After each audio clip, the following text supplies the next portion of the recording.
আসসালামু আলাইকুম রহমতুল্লাহি ওবারাকাতু। শিক্ষা সবার জন্য এর পক্ষ থেকে সবাইকে জানাচ্ছি আন্তরিক শুভেচ্ছা ও অভিনন্দন। আজকের পর্বে আমি পঞ্চম শ্রেণী গণিত বইয়ের 4 নম্বর ও 5 নম্বর অঙ্ক দুটি দেখিয়ে দিব। গত পর্বে আমি 1 নম্বর অঙ্কটি দেখিয়েছি। ভিডিওটি শেষ পর্যন্ত দেখলে অবশ্যই উপকৃত হবেন ইনশাআল্লাহ। এই 4 নম্বর অঙ্কটাতে 506 গুণ 294, এখানে 506 হচ্ছে গুণ্য, 294 হচ্ছে গুণক। এখন আমরা এই গুণ্যকে আমরা গুণক দ্বারা গুণ করব। 506 গুণ্যকে 294 দ্বারা গুণ করব। তাহলে প্রথমে আমরা যেহেতু 3 অঙ্কের সংখ্যা, এখানেও 3 অঙ্কের সংখ্যা, তাহলে এই যে 3 অঙ্কের সংখ্যাকে 3 অঙ্কের সংখ্যা দ্বারা গুণ।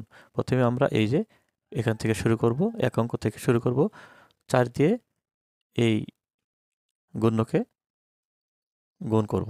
তাহলে 4 6 24, 4 হাতে থাকবে 2, এই শূন্যকে যখন 4 দিয়ে গুণ করব তাহলে শূন্যই হবে, হাতে আছে 2, তাহলে আমরা 2 বসিয়ে দিলাম। 5কে 4 দিয়ে গুণ করলে 4 5 20, যেহেতু এখানে আর কোনো সংখ্যা নাই তাহলে আমরা 20-এ বসিয়ে 20 বসিয়ে দিলাম। এখন 1 অঙ্কে গড় যেহেতু আমরা করে ফেলেছি, এই 1 অঙ্কের গড়ে আমরা শূন্য দিয়ে পূরণ করে দিলাম। এখন 2 অঙ্কের এই যে 9 দিয়ে আবার আমরা এই গুণ্যকে গুণ করব। তাহলে 6 9 54, 4 হাতে থাকবে 5, শূন্যকে 9 দিয়ে গুণ করলে 0 আর হলো 5-এর 5।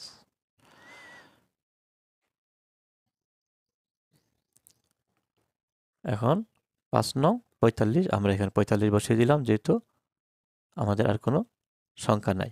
তাহলে এই প্রথম 2 ঘর আমরা 2 অঙ্কের দিয়ে গুণ করা হয়ে গেল। এখন আমরা 3 অঙ্কের সংখ্যাটাকে এই যে এই সংখ্যা দিয়ে 3 অঙ্কের সংখ্যাটাকে গুণ করব।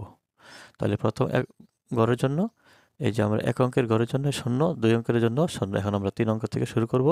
6 দোকানে 12, 2 আর হাতে থাকবে 1, শূন্যকে 2 দিয়ে গুণ করলে 0 আর 1, এই যে 1 বসিয়ে দিলাম। 5 দোকানে 10, তাহলে আমাদের 3 অঙ্কের সংখ্যাকে এই 3 অঙ্কের সংখ্যা দ্বারা গুণ করা হয়ে গেল। অর্থাৎ আমরা এই যে গুণ্যকে এই যে এই 3টা অঙ্ক দ্বারাই গুণ করে ফেললাম। এখন আমরা শুধু এই 3টা গুণকের যোগফলটা নিচে বসিয়ে দেব।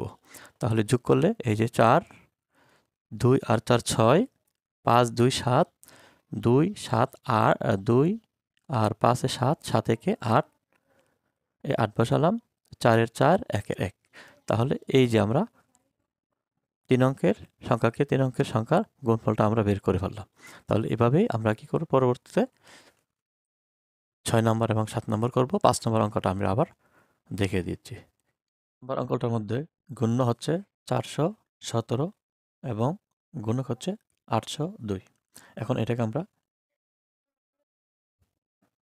আড়াআড়িভাবে গুণ করব।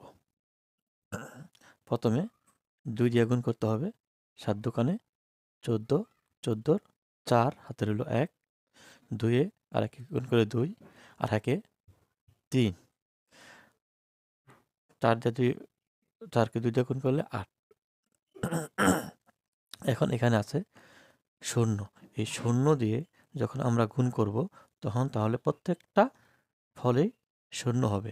0 দিয়ে 7কে গুণ করলে 0, আমরা তাহলে এককের ঘরে এই যে এককের ঘরে আমরা 0 বসালাম। এখন দশক থেকে শুরু হবে, যেহেতু দশকটা হচ্ছে 0, তাহলে 0 দিয়ে 7 গুণ করলে 0 0, 0কে 1 দিয়ে গুণ করলেও 0, 4কে 0 দিয়ে গুণ করলেও 0। তাহলে এই দশকের ঘরটা পুরাটাই হলো 0। এখন আমরা শতকের ঘরে যাব। তাহলে এই যে এককের ঘরে 0 দিলাম এবং দশকের ঘরেও 0 দিলাম। এখন আমরা শতক দিয়ে গুণ করব।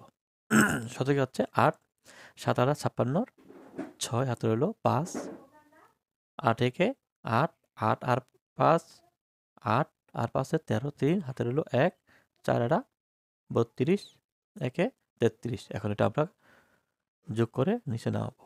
4-এ 0 0 4, 3-এ 0 0 3, আর হচ্ছে 8 আর 0 6, তাহলে 8 আর 6 14, 4 হাতে রইল 1, 4-এ 3 আর 1-এ 4, 3-এ 3, এইখানে 3 আছে, আর কিছু নেই, 3কে আমরা সরাসরি নামিয়ে দিলাম।